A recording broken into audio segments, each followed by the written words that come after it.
we're going to do the Lanaka once more. We have a little tighter space here on my computer, so we're not as easy to see everybody on the same picture, but and we'll just bring it down. How long did we make it into the Lanaka before it? Until the Zay.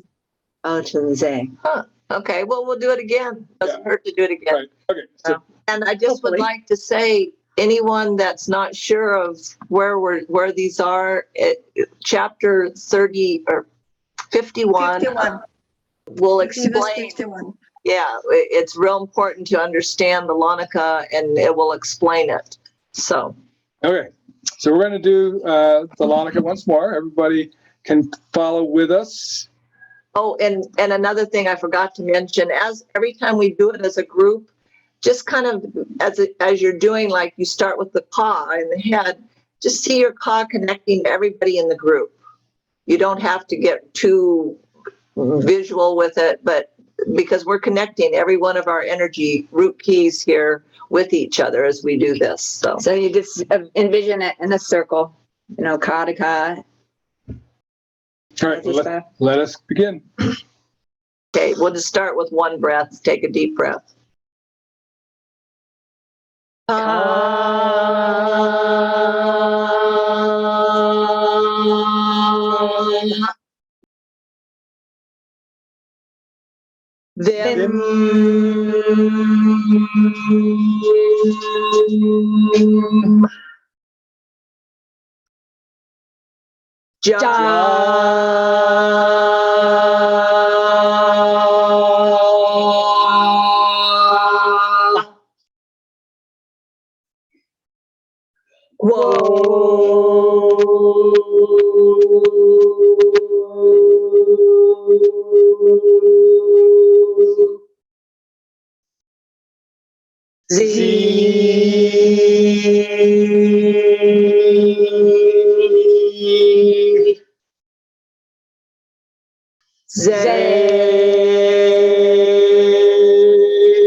All right.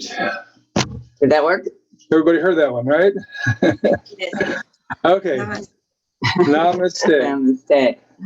Who's our prayer today? Okay, let's see. We've got Jeanette. Sister Jeanette is saying our prayer today. So, Sister Jeanette, you're up. And don't forget to unmute. Don't forget to unmute. Thank you. Heavenly Father and Heavenly Mother, we are grateful for our brother Yeshua to show us what we need to do and to grow in this life. He is an amazing brother and teacher to us all. We thank you for this beautiful technology that brings us together. Thank you for hooking us all up this morning or this day to learn these teachings that have so gratefully been passed down and shown to us through Brother Yeshua to Brother Embrosewyn through our beautiful oracles of light. Thank you for this moment. We ask for your spirit to be with us, guiding us through this life so that we too may gather more light to us. And may we too be a beacon of light, a beam of light for someone to give them the light. We ask and say these things in the name of our brother Yeshua. So be it. So be it. Thank you. It's a beautiful prayer. Thank you. Prayer. Thank you. All right, we're going to move along pretty quickly because of all of our technology challenges. It's already almost a half hour into our meeting. Brother Eistibus had a song for us. I'm always changing. Who I was yesterday is gone. Embrace who I am today, and let go of who I was before the dawn.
and then we'll get to those later.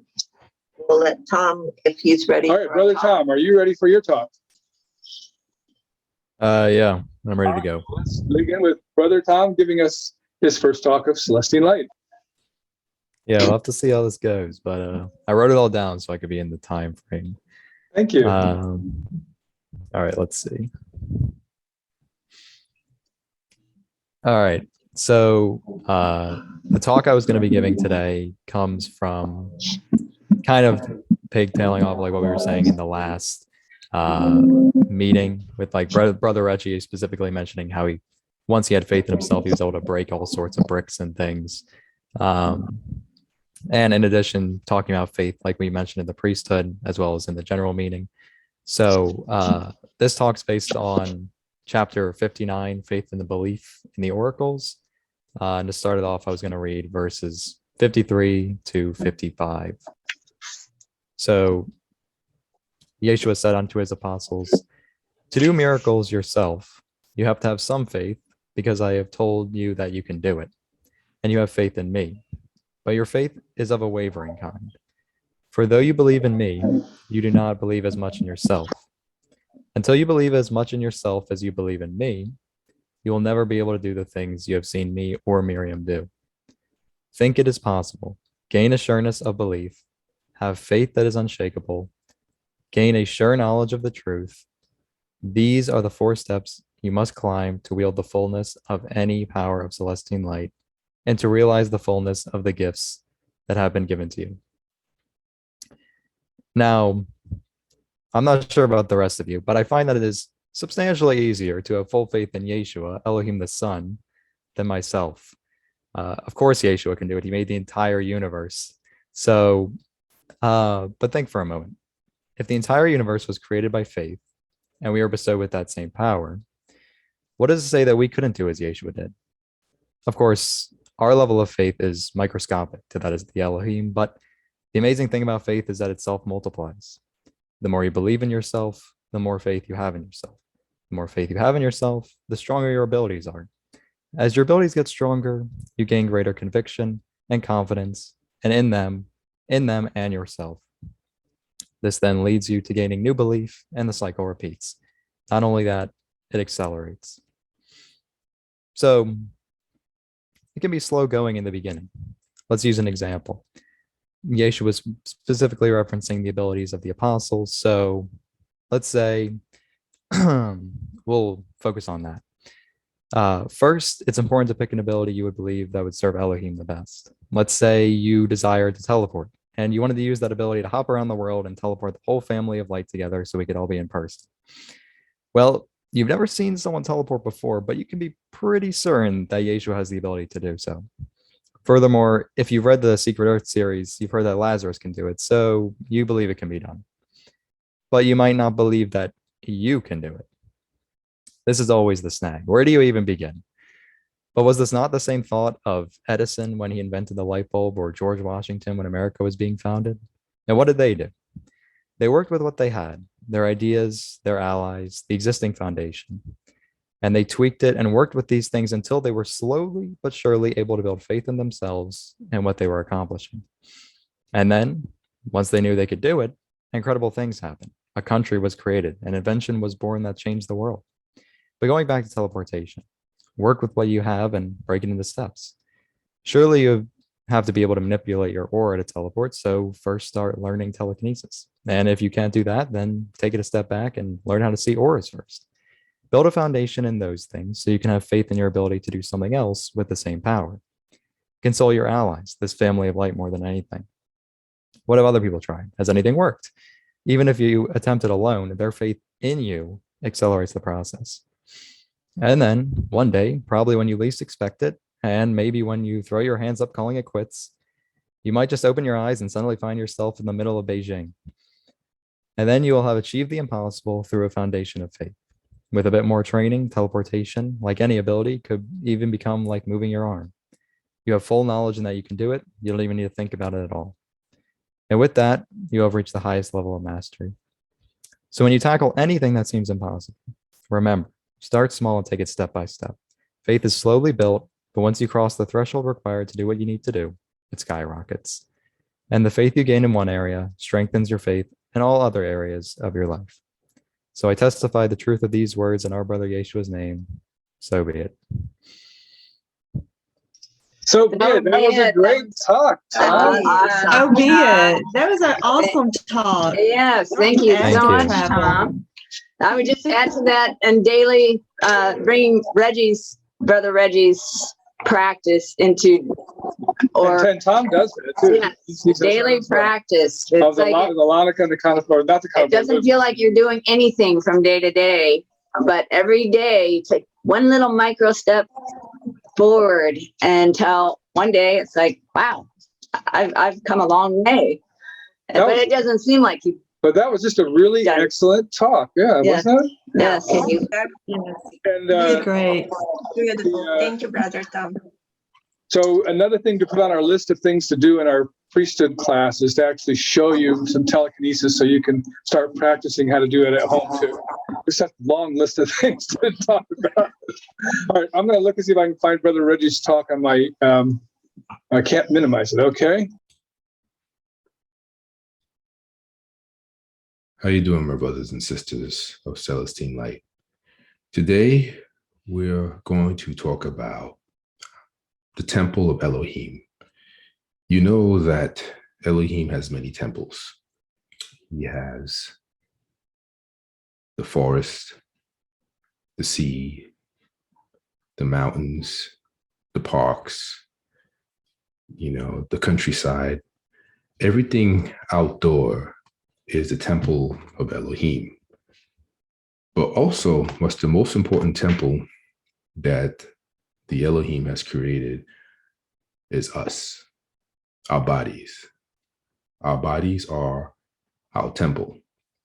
And how we treat our bodies, how we treat our temple is very important regarding Celestine Light, regarding the Elohim, because it's very, very important that we take care of our bodies. One thing I remember when I, was training with my grandmaster, which actually I still do train with my grandmaster, there's one thing that he always would tell us before we started training is make sure you take care of your mind and your body and your spirit, particularly your body, because when you're training with, other people around the area of the dojo, you have to be mindful of your brothers and sisters in that arena because you don't want to offend anybody with a certain scent. So my grandmaster always would make us, clean our uniform, make sure our uniform was clean, make sure that every aspect of ourselves was clean before we train with other brothers and sisters. Until this day, he still does that. And I also do the same thing with my students when I train them on the floor. Make sure that the uniform is clean, make sure you keep yourself clean. And it's very important because it's all about respecting your temple. Elohim always talks about that throughout the scriptures of maintaining, your temple, eating proper nutrition, proper diet, being aware of what you're putting inside your temple, so to speak. And there's a particular sermon which I want to talk and read to you.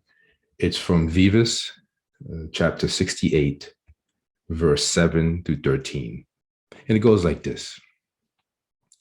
Yeshua further instructed the children of light concerning the dress and adornment, saying, "You have heard me say that it does not matter to Elohim how you choose to dress or adorn yourself, or grow or cut your hair, save you do so with cleanliness and dignity, as is fitting of a temple of Elohim that you are.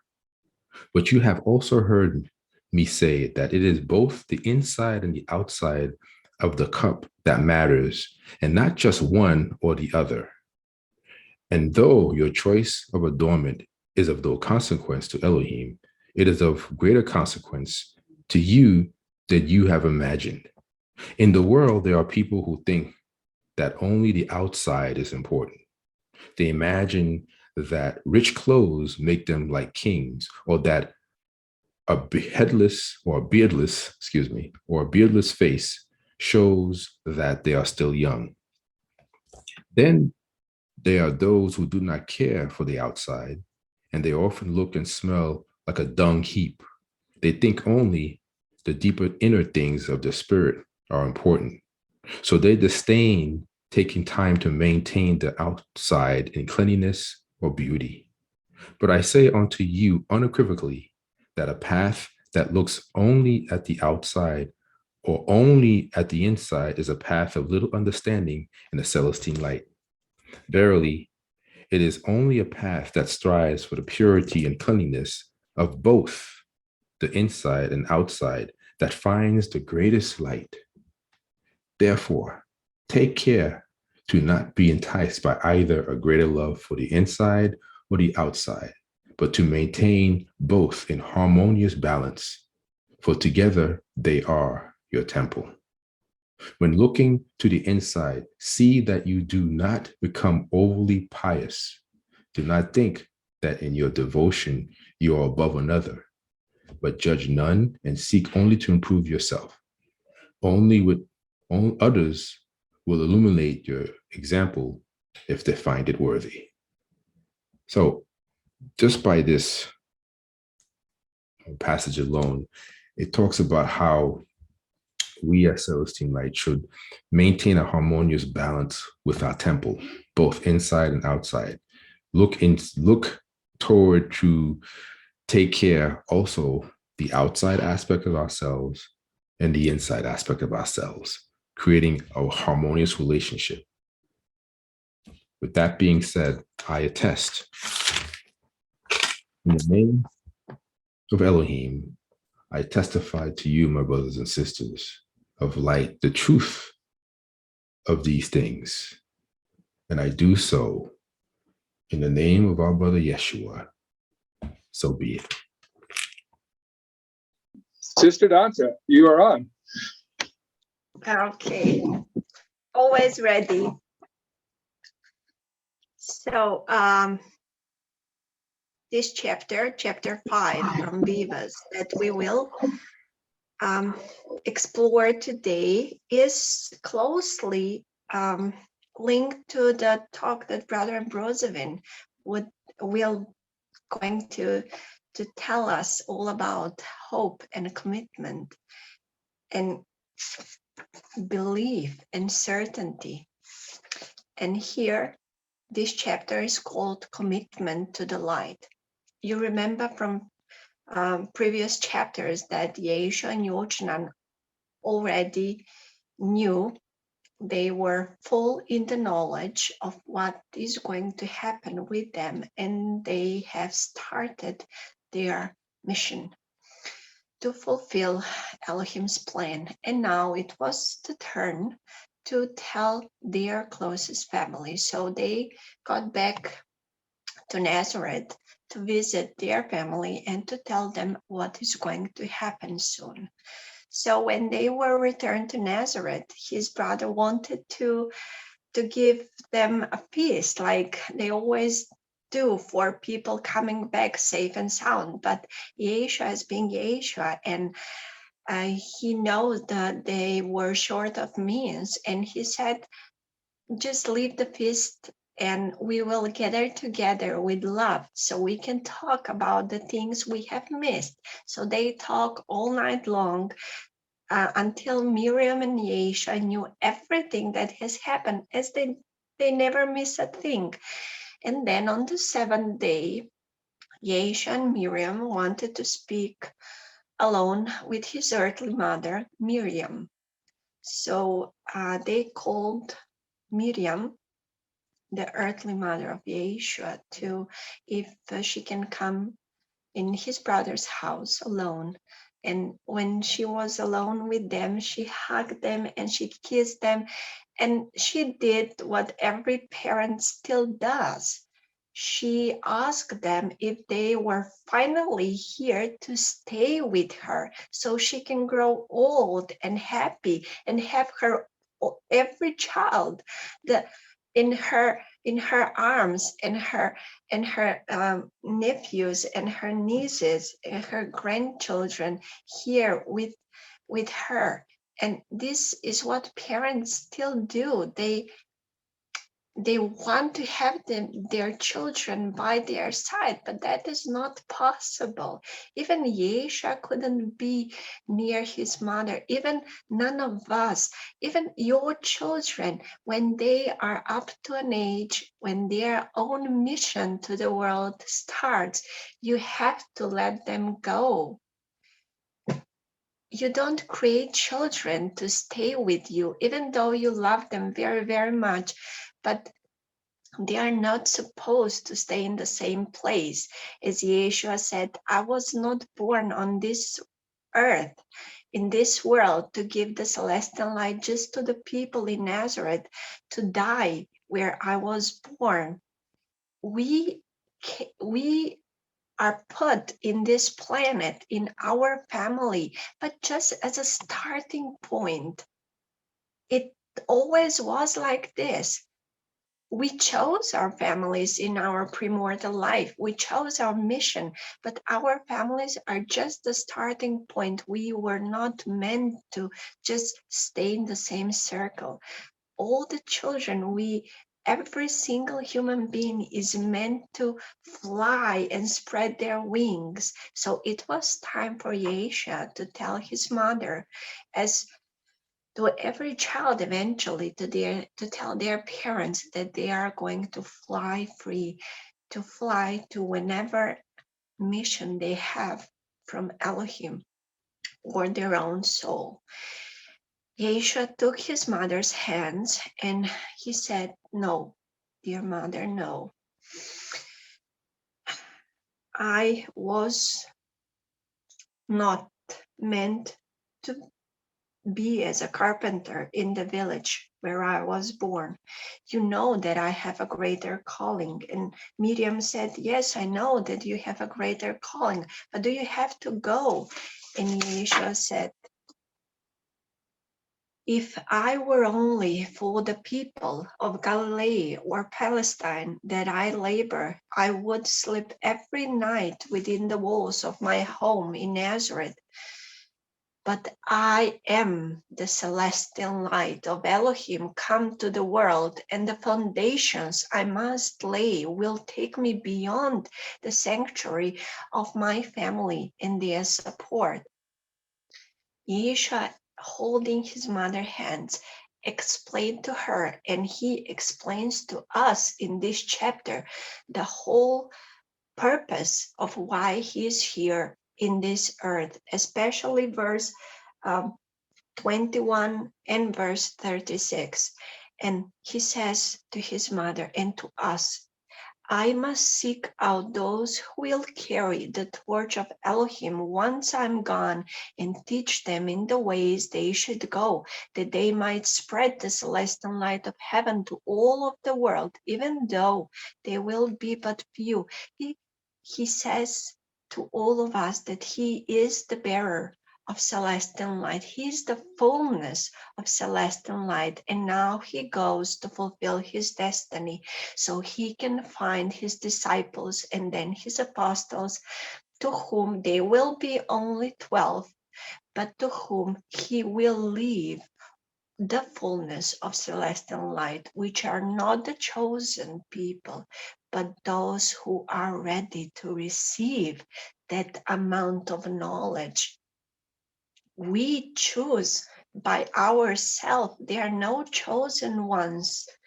We choose every single day, as Brother Tom said, by believing in ourselves, by wanting to be more than we are, by wanting to be more in the place where we were born, to wanting to gain greater knowledge.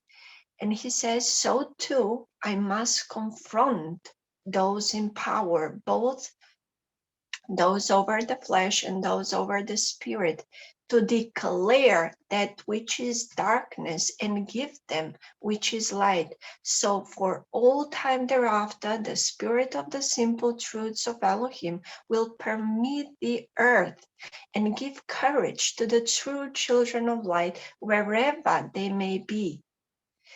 So He's here to declare, to stamp upon the darkness, to say finally that this is wrong. Stop doing that. And this is right. He must do that. And we all must follow. As his brother says, Yaakov, we knew that Yeshua was the bearer of light, and we know that we need to uphold that light. So he starts his mission, Yeshua starts his mission, and we uphold that mission. And to these words, his mother Miriam trembles, and she says, no, Yeshua, no, you must not go there. You will be killed. Like every mother, in the second she forgets who Yeshua is. And she forget also when he was beaten with the spikes, and when his flesh was falling down from his back, and she forgot, so she was focused on the pain of Yeshua's body that she forgot who Yeshua was. And she even said to Miriam, why don't you cry? Why don't you share even a tear? He is your husband, he is my son, and you don't cry. How could you do this? And Miriam, in all her wisdom, being telepathically connected to Yeshua, and as Yeshua tries to explain his mother now and to all of us, and Miriam said, remember, Mother Miriam, remember who your son is. He's not your son, he's Elohim, the son. And as Yeshua said, and Miriam afterward, he will never die unless he wills it to. And Yeshua says, but know that no man could take my life except I willingly gave it, and that I will not give it until my work is done.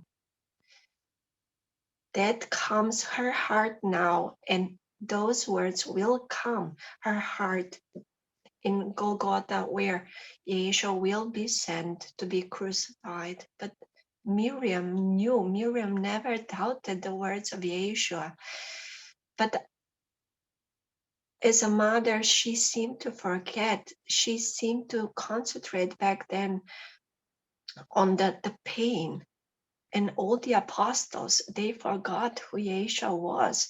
They forgot his words, the words that he began his journey with. But after his ascension, they remember everything, and they were so happy to see him alive. But for now, he was paving his path, and the knowledge for the people he loved so much, what to expect. And he said to his mother, but don't worry, Elohim will provide everything, and you will be with the people who love you. You will be with my Miriam, my treasures, your grandchildren, and Elohim will provide for everything, because me and Miriam, we will be gone. And it's not a sin to not being able to take care of your family for a greater purpose of Elohim, because Yeshua says to his mother, because if this wasn't so, if I didn't know that Elohim will provide for everything, I would never walk this path. But because I love every single human is what I do now. And because Elohim loves all of you is why I'm here. And he says, you may marvel the beauty and uniqueness of the stones, because they now see only stones. They do not see the marvel of what is going to happen.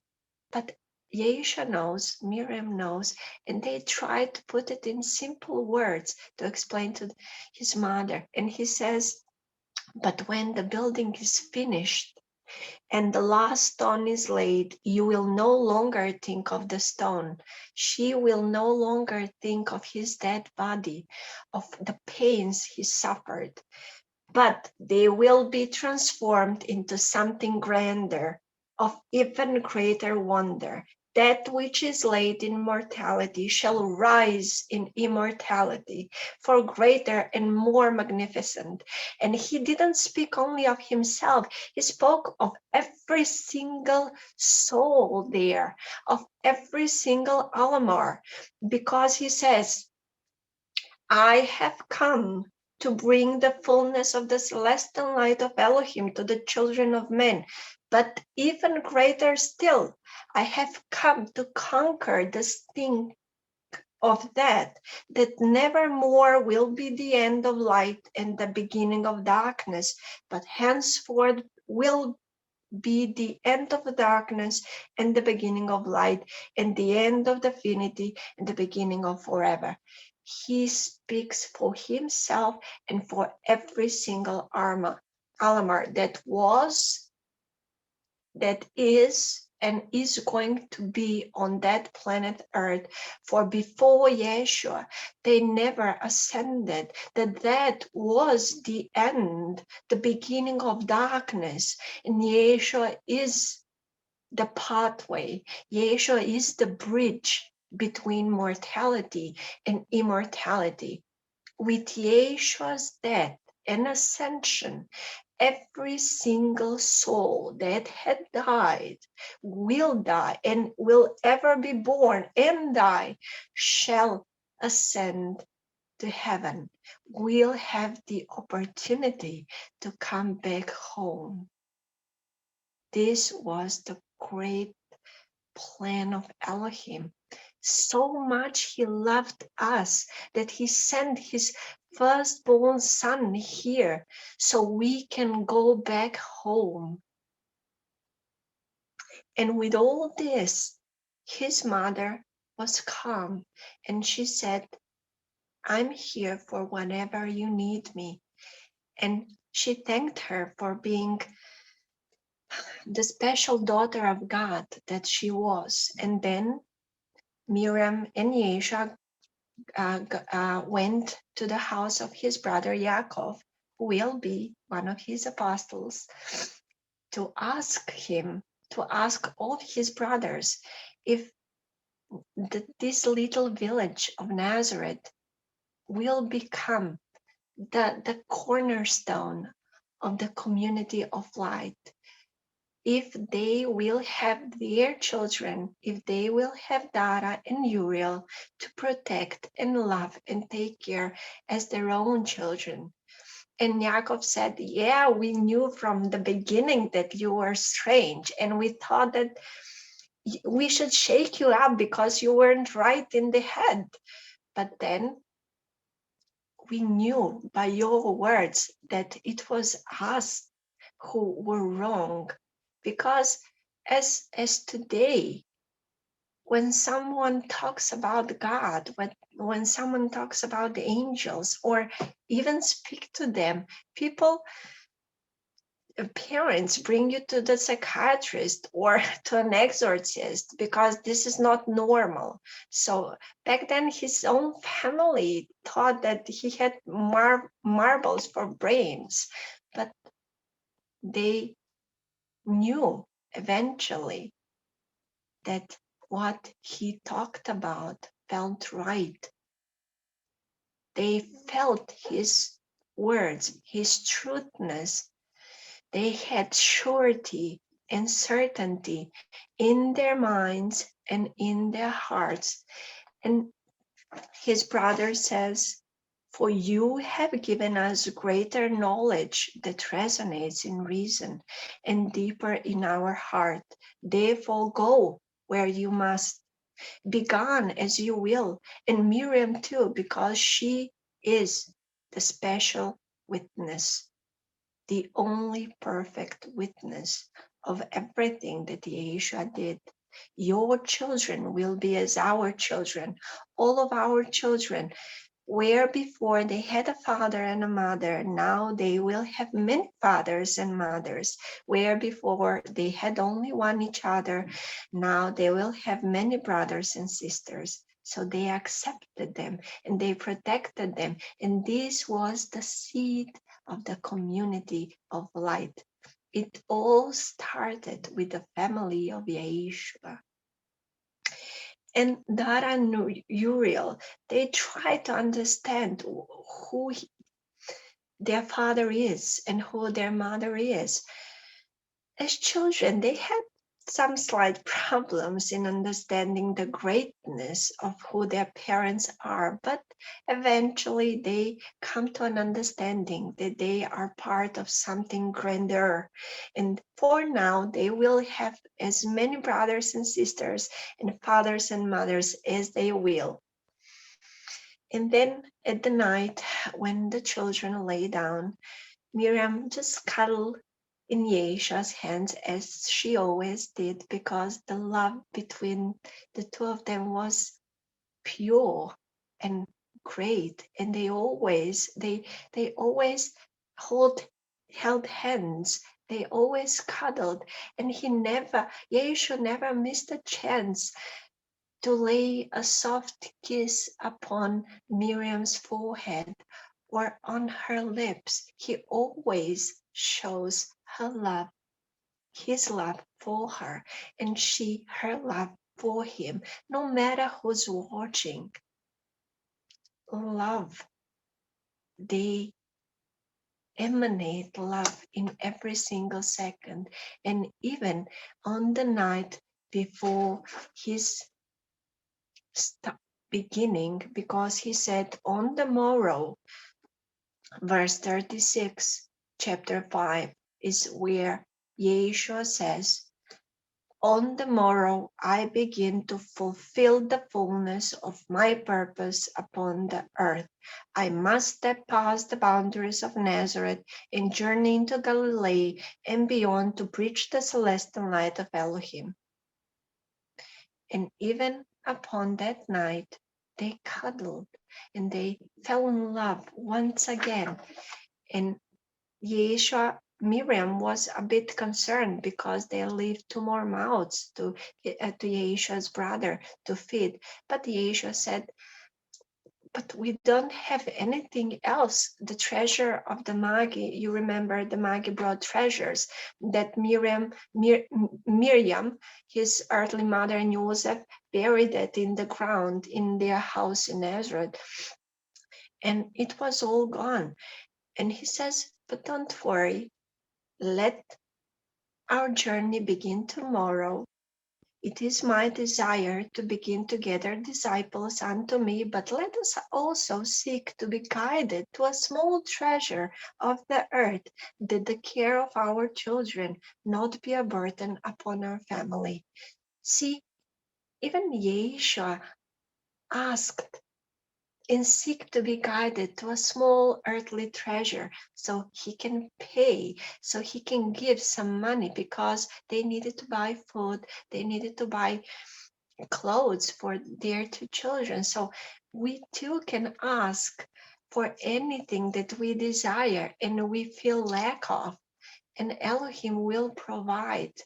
This whole chapter, it feels so serene that everything is as it's supposed to be, and Elohim will provide for every child of light. His own son, Yeshua, his love Miriam, his mother Miriam, us, our children, every single child of light, Elohim will always provide everything that we need from the beginning until the end, only if we have faith. So with all my words and all that I know to be true, I testify that this is the truth of Elohim. These are the words of Yeshua of Nazareth, spoken to his earthly mother and to the love of his life, Miriam. So be it. So be it. Excellent. Excellent talk as always. Yeah. Thank you, dear sister. We're so lucky to have you for our teacher. Lesson. Indeed. Thank you so much, Don. Thank you so much, I'm Doncha. That was honored. beautiful. I'm truly Thank you. honored. To be of What's next on our service. list? Keyl's is just in your email. Yeah. Hello, my brothers and sisters.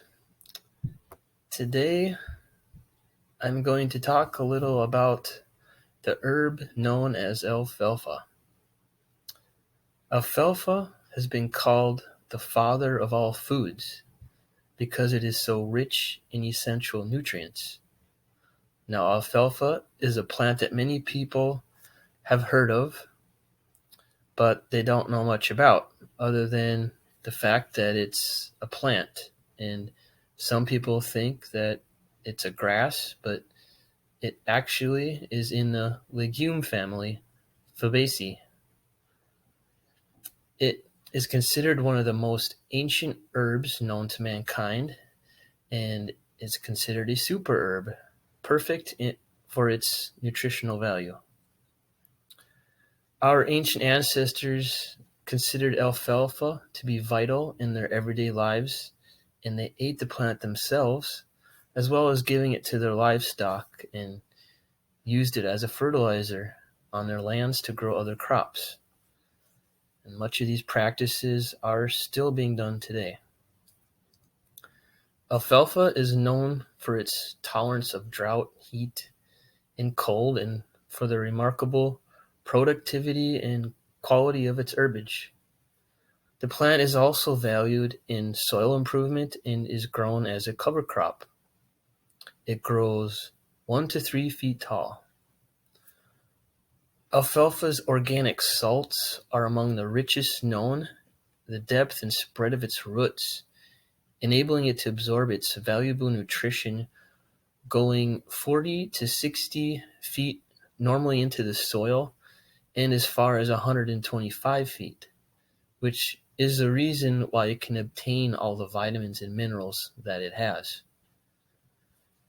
This plant also has a remarkable capacity to rapidly regenerate new stems and leaves following cuttings, allowing for multiple harvests in a year.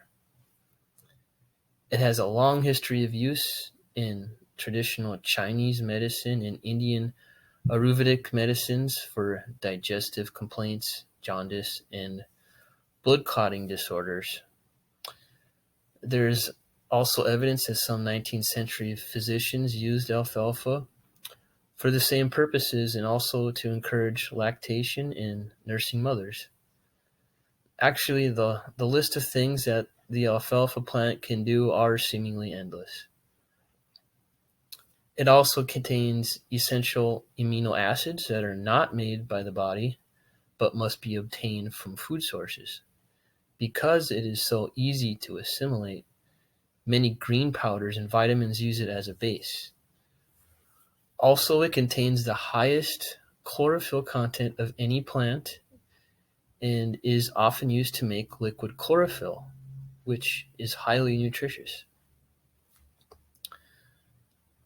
As I was doing research on alfalfa, it was interesting to see that much of the knowledge out there simply talks about feeding it to cows, horses, or other livestock.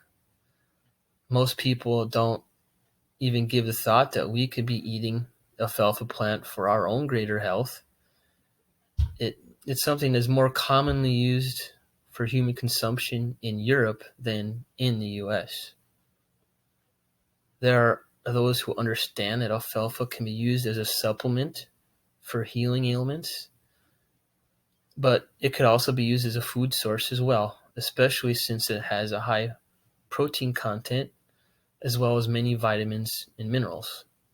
Sprouting alfalfa seeds is also very nutritious. I found a good story about how valuable the alfalfa plant can be for us, especially in times of famine where food could be scarce. This story is of a father, mother, and some children who were in a concentration camp where the food and living conditions were far below standard. people were dying from malnutrition, but this family found a small clump of alfalfa growing in the corner of the concentration campgrounds. And each day they would chew thoroughly a sprig or two of the alfalfa, and found as a result that the entire family felt strong and healthy. And they would beg others there to do the same, but they were laughed at and ridiculed. However, they continued eating the alfalfa as a new growth came on continually, as long as they remained imprisoned in that area. And when they were released, they were in good health, while their friends who had refused to follow their advice had either died or were very sickly and suffering from severe malnutrition. I would also like to add that having grown up on a farm near here, and our family having cattle as well, we also had to make sure we had enough hay harvested for the winter months when the cattle would be near our farm so we could feed them. And during that time, their most favorite thing to eat was alfalfa, as we planted many acres of alfalfa for this purpose. And never during that time did I really understand the true value the plant really had, and never thought of it as being something that could be eaten by us as well, not just by the animals. Well, brothers and sisters, I hope that you have learned something here today, something valuable, and can find this information useful. And I thank you all for listening. So until next time, namaste, brothers and sisters.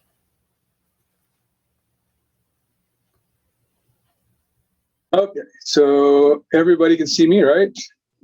Yes. Okay, so I'm going to go ahead and give my talk here. I'm going to talk today about the differences between hope and belief and faith and sure knowledge. All of these things are referenced many times in the oracles. And hope is interesting as a starting point. Hope is an outcome that we very much desire, but in fact we doubt that it'll actually occur. An example would be, I hope to win the lottery, but I know it's not very likely. Today in the United States is Super Bowl Sunday, and more likely to have fulfilled is my hope that the Cincinnati Bengals will win the Super Bowl today.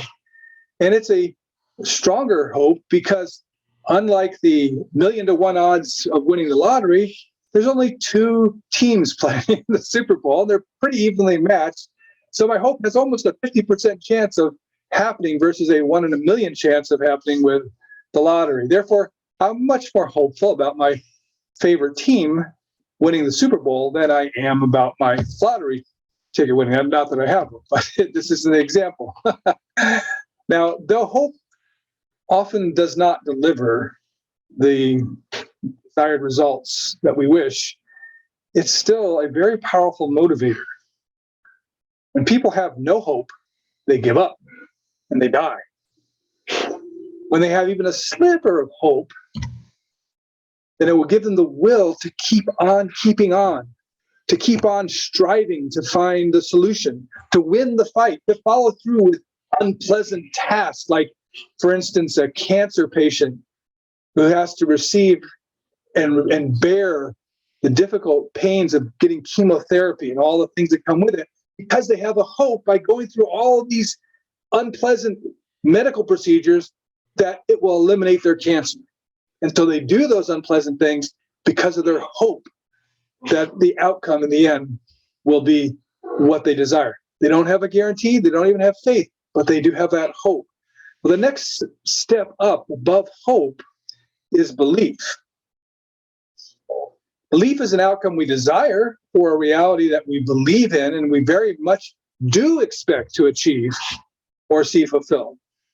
Whereas hope is, well, I hope this, and even though I don't really think it's going to happen, I hope it'll happen. Belief is, I want this to happen, and I really do believe it will happen. Now, we may or may not have any evidence for that belief. And more or less, evidence contributes to whether it's a weak or a strong belief, because there is degrees of belief. Is it a weak belief, or is it a medium belief, or is it a really strong belief? For instance, and Brother Tom was talking about telekinesis briefly. For instance, you may read a book from an unknown author that claims that anyone can learn to use telekinesis. And you might believe that could be true, but it'll be a weak belief because you don't really know the veracity of the author, nor have you ever personally spoken to anyone that's accomplished telekinesis. You may believe it to be true, but again, like Brother Tom said, but do you believe in yourself? Is it true for you? Now, if you have the opportunity to talk to one or more people who have actually succeeded in manifesting the ability of telekinesis, then that will strengthen your belief in it. And if you actually see someone doing telekinesis, making something move without touching it, your belief will be strengthened even further.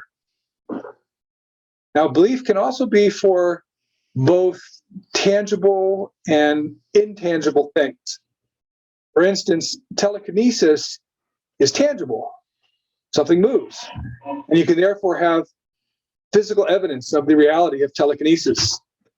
On the other hand, something like the second dimension world of six that I describe in my book, Demon Hunter, that's intangible to you, at least at first it is.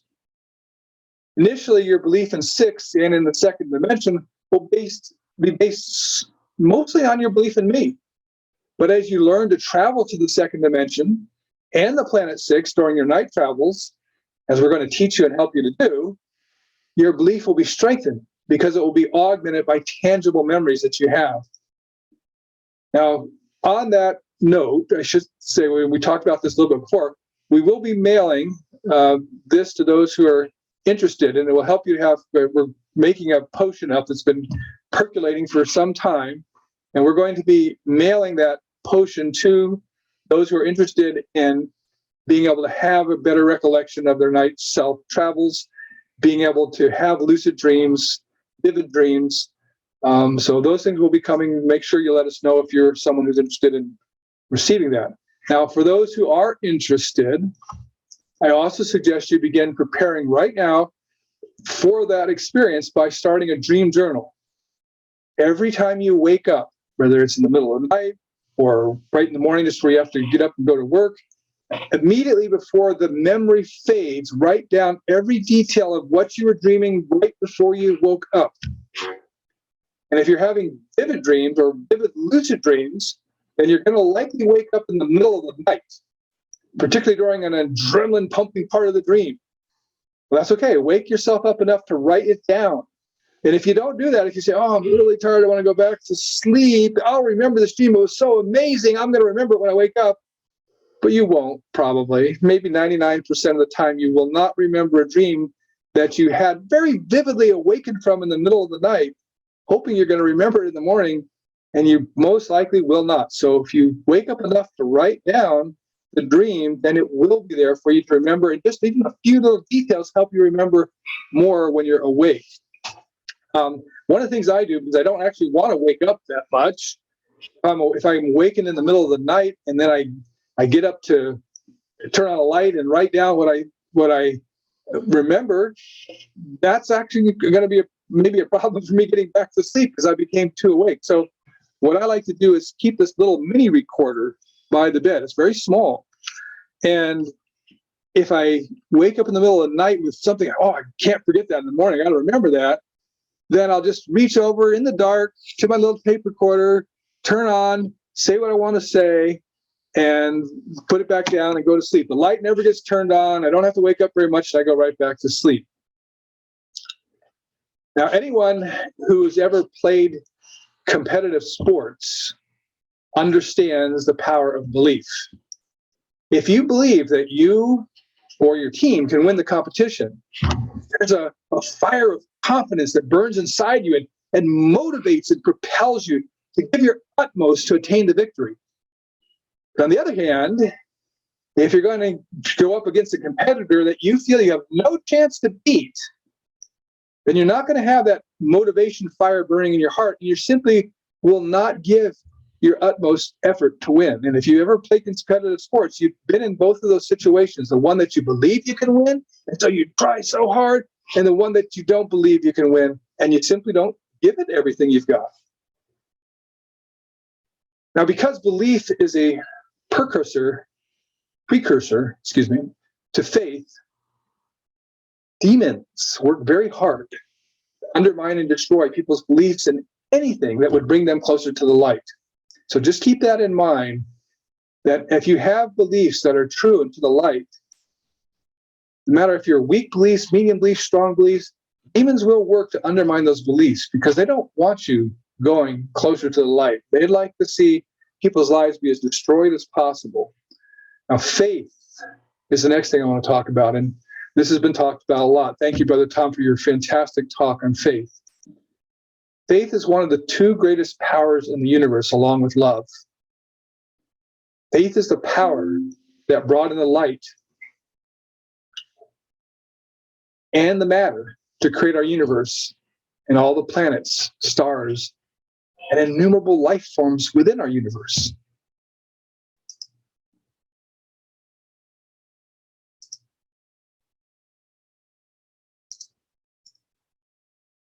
Faith is a divine energy. It can manifest physically with no limit on the magnitude of what it can do. Yeshua said, if we have the faith of a mustard seed, which is a very tiny seed, that we could say to a mountain, take up and be cast into the sea, and it will be done. By its nature, faith is unwavering, where belief can waver and belief can break. If you have true faith, it will not waver. A very important aspect of faith is it is an unwavering conviction that has no basis in evidence at that moment in time. The Apostle Paul in the Christian Bible described it best when he said that faith, this is a quote, faith is the substance of things hoped for, but the evidence of things not seen. As Celestines, we strive to have an unwavering faith in the love and power of the Elohim. That living the light helps us to have a better, more fulfilling life now, and a greater rewards and more possibilities in the world to come. We want to gain that unwavering faith. And as we are ordained to the priesthood, we strive to have the surety of faith that will empower the keys we are given, and from them the miracles that we can do. Now think about that for a minute, you priesthood holders. When you're given the priesthood, you're given keys that can unlock your own abilities and powers for the purpose of fulfilling your priesthood stewardship. And so if you have the priesthood, you need to ponder upon what keys you've been given. And in our priesthood meeting, we can talk more about that as well, and how you can unleash those keys in your life. Like beliefs, faith can also grow stronger. It's like a muscle. The more you call upon it and rely upon it in your life, the greater it will become inside of you. Our faith in Elohim, in the existence, power, and majesty of Elohim. Our faith in the oracles of Celestine light that chronicles the life and teachings of our elder brother of light, Yeshua. These are the foundations of faith from which the greatness inside each of us is freed to come out and create marvels in the world. Now, faith can and should be regularly renewed. Some examples of faith building and renewal include these Zoom meetings and the hearing and talks of our brothers and sisters, reading the oracles regularly. That renews our faith. Getting together in person with our brothers and sisters, that renews our faith. Even our Zoom meetings, which connect us from all over the world, even though we're not here in person, being able to hear each other and see each other and feel that family feel, that renews our faith. Priesthood activities renew our faith. Meeting annually together for Batalta and sharing the amazing experiences that are part of Batalta, that renews our faith. These are all actions that we can choose to take that will bolster, strengthen, and expand our faith. And never forget, faith is a literal power.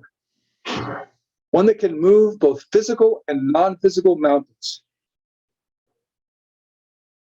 Strengthening your faith can also be as simple as looking at the creations of Elohim all around you and the wonder at those creations. I always wonder about people who don't believe in God at all. Who can possibly think that the amazing variety and intricacy of the life that's on our world, from a blade of grass to our physical bodies to the glorious natural world that's all around us that we live in, that all that happened by some freak chance? I mean, think about it for a minute. What's easier to believe and have faith in? That wonderful higher beings called the Elohim, our Heavenly Father, Heavenly Mother, and Brother Yeshua, who love us with a love greater than we can comprehend. By their majesty, their knowledge, their power, they created this world and the universe and all the life in it for our growth and expansion. Or is it easier to believe that somehow, just by a freak coincidence, a conglomeration of rocks and debris got hit by lightning and a one-celled amoeba was inexplicably suddenly born, and then that went on to evolve into the dinosaurs, and eventually that little amoeba became us modern humans and all life on our planet? Which of those two is easier to actually have belief and faith in? If you think about it, even somebody who's an atheist should realize that the former is the belief in Elohim and God as the creators is far easier than to think that that all of that just happened from rocks being hit by lightning and suddenly turning into a little life and then that evolving into the complex life that is us. No, we are made in the image of Elohim. Elohim is the creator. That is a faith that is a foundation of everything we do. I go a lot out into the mountains. We live in the mountains. We live on the mountain. There's mountains all around us and wilderness all around us. And to me, that's the temple of Elohim. And I realize when I venture out and I see every little life from a caterpillar to a tree to it's all part of Elohim. And seeing those things increases my faith. I'd like to share a little poem with you. And I'm sorry that I don't know who the original author was, but they remind us very well of the little things in our life every day that can bolster our faith. And here's the poem. If you are ever plagued with doubt and question whether Elohim's about, try thinking on some simple things. You'll be surprised at the peace it brings. A sleeping child, a summer's day, a puppy awkward in its play, the clean washed air that follows rain, a diamond frosted window pane, an apple tree with blossoms all pink and white, the stillness of a sky-filled starlit night,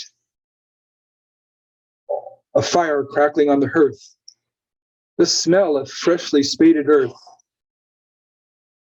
a trail you once knew long ago, a picket fence high-capped with snow,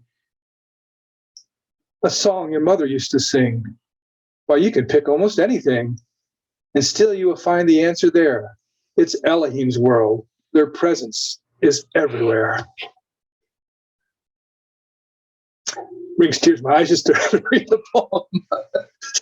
All right, let's talk a little bit about sure knowledge.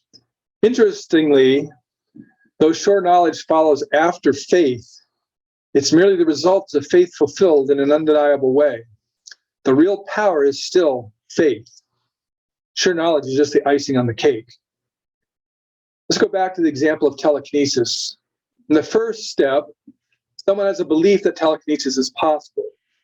If they have no actual evidence, it will be a very weak belief, while the more evidence they hear about or see will strengthen their belief. When their belief is strong enough, and they have an interest in growing in that way and developing their telekinesis ability on their own, then they're going to be up to the next level of belief. And if they've seen other people successfully use telekinesis, and they're assured by those people that they too can do it, and their belief may leap in bounds and become faith. When it does that, when it leaps from belief to faith, then their power to manifest the telekinesis will explode higher, and the power of faith will help them to achieve it. Please understand what I'm saying here. Using telekinesis as an example, if you believe you can do telekinesis, that's going to propel you forward. If you see other people do it, belief is strengthened.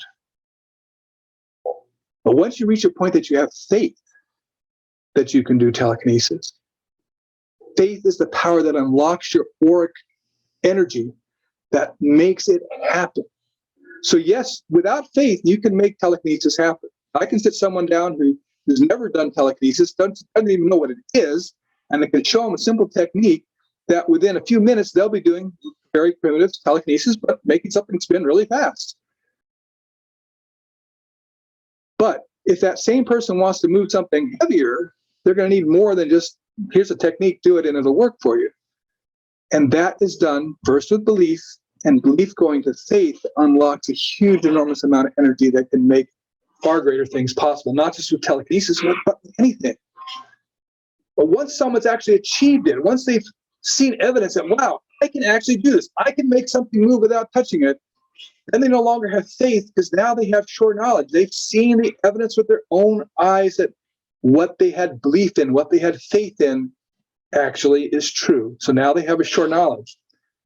If faith is the substance of things hoped for, but the evidence of things not seen, then sure knowledge is the substance of things hoped for, proven to be true by the evidence of things that were seen, felt, or experienced in a tangible or undeniable way. However, it's sometimes better to not have sure knowledge, because once you have that, you no longer need faith. And remember, faith is the power we seek. Sure knowledge is nice, but the power of the knowledge is minuscule compared to the power of faith. Now, if you'll indulge me, I'd like to read a couple of pages from my book, Demon Hunter. I testify to you that this book is the true account of my own experience.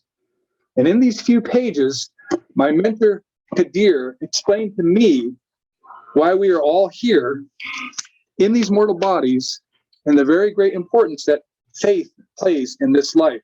Now, if you have Demon Hunter, the book, and would like to follow along, I'm going to begin reading at the top of page 183.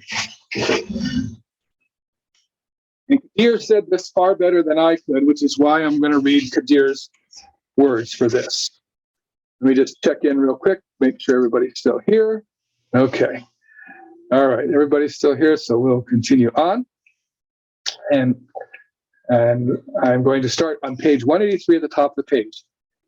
Excellent, he exclaimed, he being Kadir, speaking to me, Trevelyan, on 6. So you understand this very important foundation. Let us now move on to the next.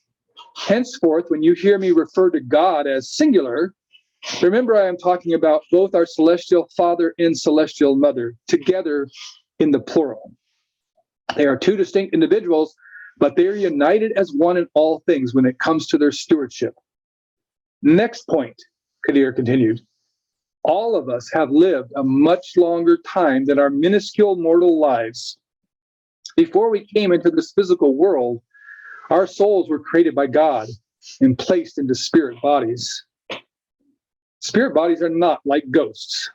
They are not flesh and blood, but they do have physical substance.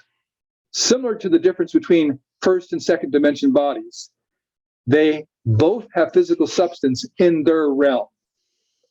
All the people that have ever lived upon our earth and every other earth-like world in our universe were first created as spirit bodies in the premortal existence, before they were born into a body of flesh and blood on their physical world. Very importantly, this also included demons. They were not created any different than anyone else, but devolved into becoming demons because of their very poor choices. That brought up a question, but Kadir held up his hand in a silent sign to wait, and he continued with his explanation. In the premortal world, we had friends and even platonic romantic relationships. We attended schools and lived lives free to pursue our interests without the worries of having to make money to buy food and pay for shelter. Nor did we have to worry about sickness or diseases of any kind. Sounds like paradise, I interjected. For hundreds and often thousands of years of premortal existence, it probably was, Kadir agreed. But at a point that differed in time for each individual, everyone eventually experienced limits to the growth of their soul and its spirit body. There was knowledge to gain and experiences to have that could only be attained in a physical body. This is the point where everyone has to come down into a mortal body and experience a physical life with all of its travails if they wish to continue growing and expanding in knowledge and abilities and gain a greater capacity for important emotions like love, empathy, and compassion. Even something as simple as understanding what salt tastes like is knowledge that can only be gleaned with a physical body tasting salt. Of course, there are so many other physical delights to experience, from the endless variety of delicious foods to the bliss of a loving sexual union to the joys of being married and raising children. With all the joys, there are also many pains, hardships, and cruelties that can be experienced. However, as difficult as some of the challenges of physical life can be, whether we succeed or fail at the challenge, we still benefit. Just having the experience makes our eternal soul greater than it was before.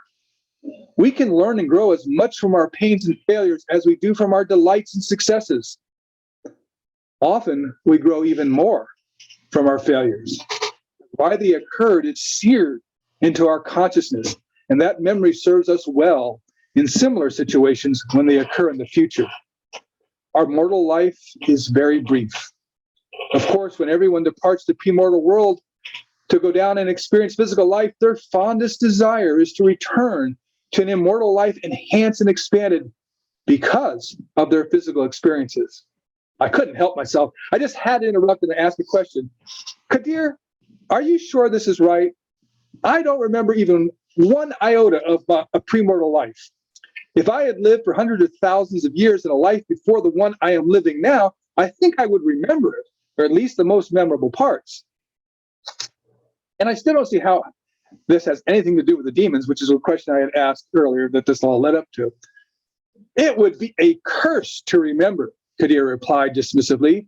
To prevent this curse, a veil of forgetfulness is put over our minds at the moment our spirit leaves the premortal worlds.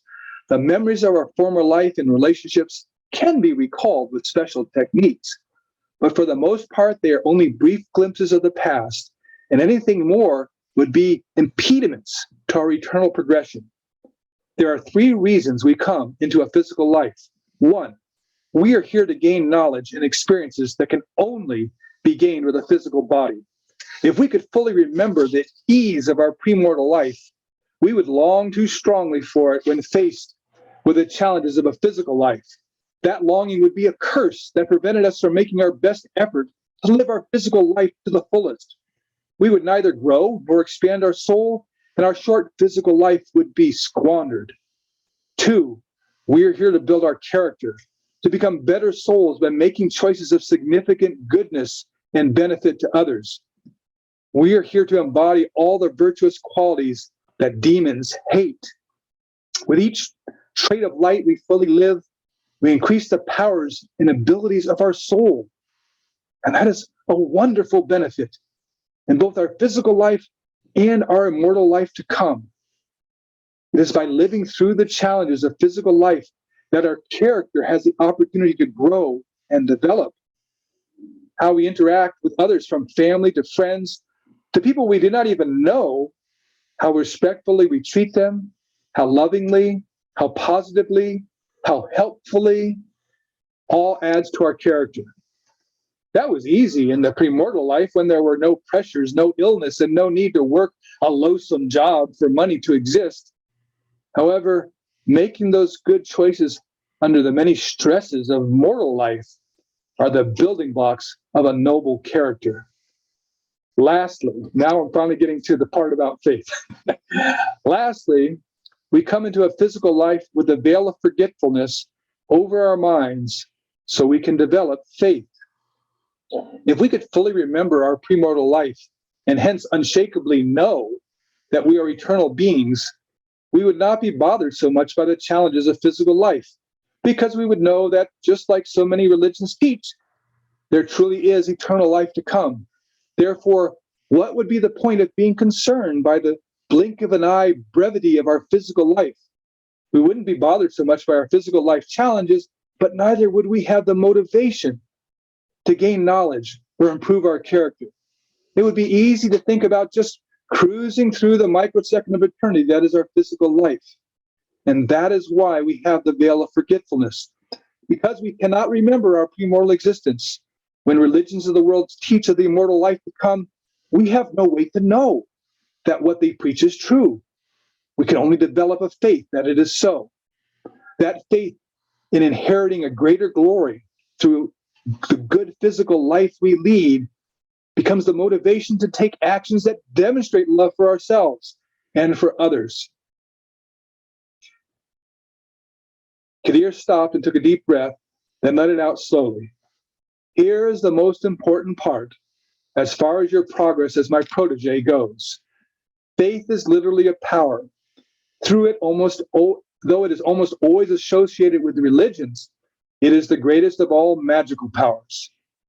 In the coming months, I will be teaching you many magical formulas, spells, enchantments, and words of power. You will learn fighting and banishing techniques so you can walk among demons unafraid while they will quake in your presence. But the greatest of all powers I cannot teach. It is something you must gain completely on your own, and that is faith. You're connected to all the energy of the universe.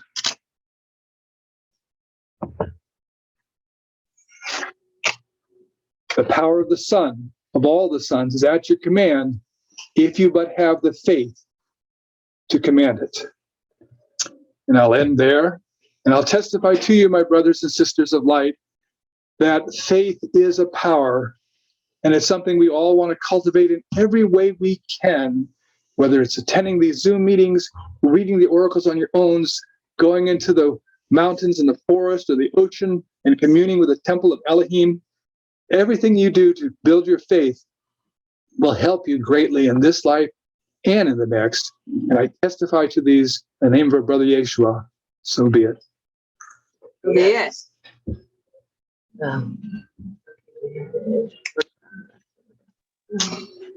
So be it. So be it. Thank you. That was amazing. Thank you for reading Beautiful. that. Yes. Makes it hit home. Thank you. You're more than welcome. What are we doing, Sumara? Okay. All right, so we're going to do the word of power for today, and we're We'll going start with the angel. and we'll start with the angel. So, angel of the meeting today. Day. So I picked the angel of destiny. This is a new angel, not in the book. And I don't think we've ever spoken about this angel. His name is, you pronounce it. Hello, Israel. Hello. Okay, hold on a second. Telar Zarel. So So it's T it's in Tom. as in Tom, E as in Edward, L as in love, A as in Andrew, M as in Reggie, S as in zebra, Z and Z. Z as in zebra, A as in Andrew, R as in Reggie, E as in Edward, L as in love. Arzarel. Telar Zarel. All right, so we're going to call it Telar Zarel. So if everybody wants to mute, we'll go from there. And You can He's an angel of what? of destiny. Angel of Destiny.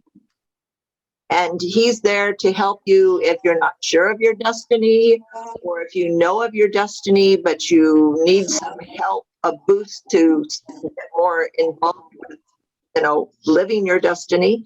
He's there to help you in all aspects of your destiny. Well, let me give a good example of this. I'm going to use Sister Dancia without asking her permission. I'm sorry. Can I use you as an example, Dancia? Yes, you can. All right. So, Sister Dancia has been called to be an apostle. She's not ordained an apostle yet, but she has been called to be an apostle. Now, Sister Dancia, when you received that call to be an apostle, that was like your destiny. But it's still a lot of things that have to happen before that occurs. But knowing that destiny ahead of you, has that made you strive any more towards the light? Of course, being called to be an apostle, that made me, first of all, very humble I didn't know that even I was worthy of such an office, but that made me even to want to prove myself even more, and the calling to become my blessing. So I took my destiny in full grip, and I know that this is just the beginning. Now I need to show myself that I have full faith and full power and mastery upon myself to fulfill this calling, because I know I'm just being called but not blessed, and still this is my destiny, but I need to fulfill it, because every decision I make can ruin this, and I don't want to do that. It gave me strength to move forward, to prove myself even more worthy of the calling of the choice Elohim made to pick me from all the people of the world. I must done something good, so I will keep doing these good deeds. Even better, it made me a better human, a better woman. It made me more humble, more lovable, to love even myself, to have faith in myself that I did something good, that Elohim noticed. So it's a yay. So go on, move on. I say every day to myself, don't forget, you are called to be an apostle. Work for it. Thank you, Dasha. And this is what destiny's about. So calling on this angel we're going to call upon, really call upon this angel, because everybody has a destiny, a higher purpose in their life, that if they're aware of it and they can strive for it, it improves all aspects of their life. It improves who they are. So let's go ahead and call upon, we'll say his name one more time here. Talar Zarel. Talar Zarel. Talar Zarel. Talar Zarel. All right. Okay. Ready? Talar Zarel. Talar Zarel. Talar Zarel. Please come to us.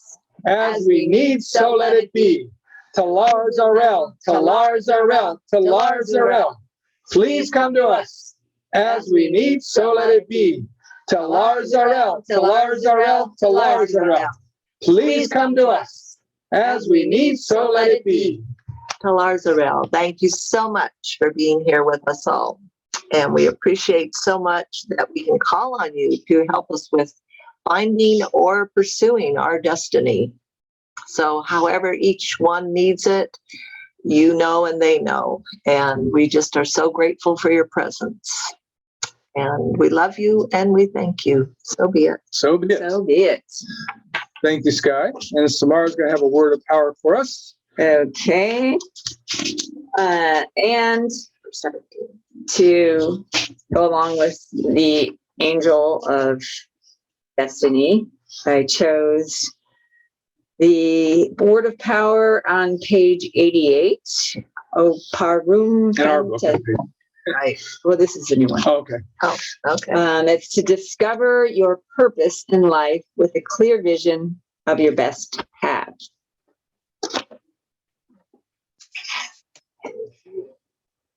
That's the symbol.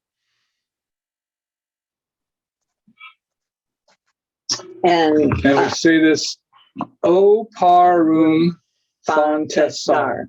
O Parum Fontessar. We're going to go ahead and say that. We're going to start quietly and then get louder with each time, saying it 3 times. O Parum Fontessar. O Parum Fontessar. O Parum Fontessar. hey, Work the vocal cords in that one. Okay. All right. So I think that's it for today's meeting. And I'm looking at everybody here, and I want to make sure I said hello to Sister Zandy and Sister Mia. She's been there quiet this whole time. Hello, Mia. Thank you for being part of our meeting tonight. Yes. Thank you so much. All right. Does anyone have any concluding thoughts or questions before we say goodbye until our next meeting? Plenty of questions, but I don't think they are for a general meeting. All right, my brothers and sisters of light, thank you for being you. I love you. I appreciate you. Look forward to seeing you in person. I hope all of you can make it to the Talta this year. And for those of you who are able to come, I promise you, you will never forget the experience. So until we meet again, namaste. Have a wonderful week. Namaste. Namaste. We love you so much. Love and light, dear family.